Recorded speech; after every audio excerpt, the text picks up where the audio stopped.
The Picture of Dorian Gray by Oscar Wilde tells the story of a man's unfortunate demise from toying with the inevitability of fate. The characters are Dorian Gray, who Wilde wishes he could be in another life, Basil Hallward, the artist who Wilde sees himself as, the witty and self-indulgent Lord Henry, who Wilde is perceived as, Sybil Vane, the beautiful and innocent actress, and James Vane, the vengeful brother. Considering Wilde's backgrounds, there are undertones of homosexuality among the characters, which serves to amp up the admiration of Dorian by Basil and Henry. In the beginning of the story, we meet Basil as he paints a portrait for his good friend Dorian. Basil believes in the goodness of mankind, but is often too optimistic when he values truth, beauty, and love.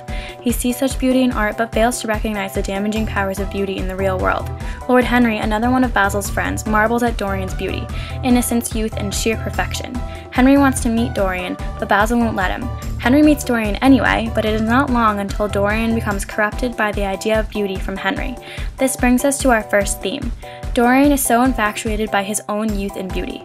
Youth and beauty are glorified by Dorian, whereas mortality and outward transformation are feared. Beauty is not something meant to be eternal. Physical transformation is necessary. Nobody, not even Dorian, can escape their own mortality. Dorian goes to the theater one night and sees Sybil Vane and is absolutely captivated by her beauty and talent. They fall in love and get engaged. But because of this, Sybil's roles aren't important to her anymore and her talent is gone. Dorian flips out, falls out of love with her, and is super mean, which drives Sybil to kill herself.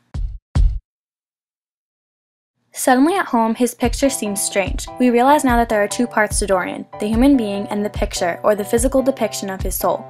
At the start, the human Dorian is innocent and pure, and does not recognize his beauty until Basil paints him. His recognition of his beauty takes over, and his morals and kindness go out the window. Dorian relies on the fact that others overlook his wrongdoings because of his outward innocence, and his devilish good looks save him every time. The picture of Dorian embodies the lies and crimes he's committed. He's anxious about the picture not because he's guilty of the monstrosity of his soul, but because of his fear of being found out. As Dorian reconsiders his ways, Lord Henry steps in again. He gives Dorian a yellow book to read, in which the protagonist solely searches for sensual pleasures. At this point in the novel, Dorian has his biggest transformation.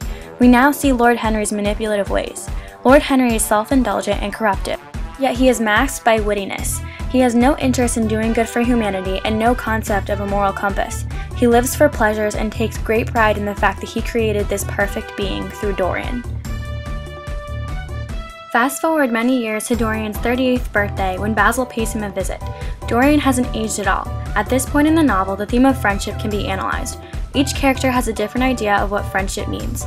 To Henry, friendship is temporary and revolves around mutual interest.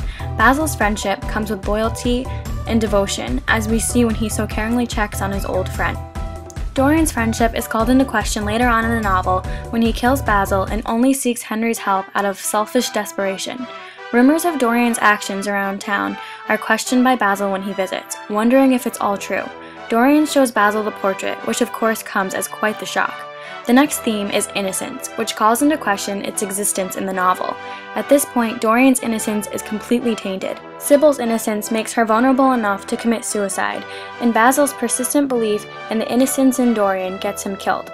Ultimately, the innocence in the novel causes damage and can be easily wiped out of one's character. Dorian, who has sold his soul to the devil, flips out on his only true friend. He stabs Basil to death in a fit of rage and blackmails Alan Campbell to dispose of the body. No one knows Basil is dead because he was supposed to be in Paris for the next 6 months.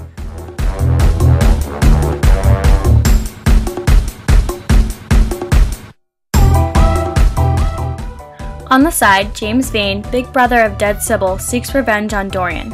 After searching for years, he finally pins Dorian with nowhere to run.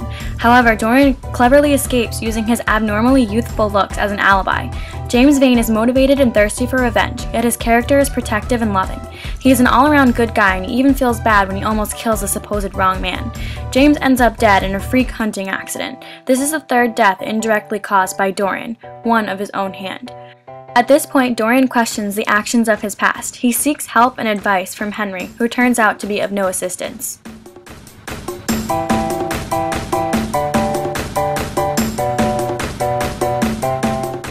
Dorian goes home and becomes so angry he breaks a mirror.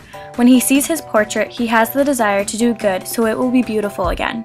He even comes to despise his own youth and beauty. Dorian has already sold his soul to the devil, so there is no turning back.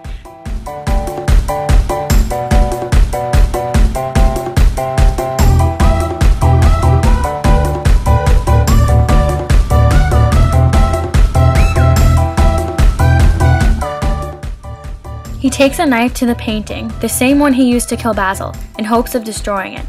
His servants hear a crash and run upstairs, only to find Dorian dead and old, with a knife in his heart and the portrait of a pure and youthful man beautifully hanging on the wall.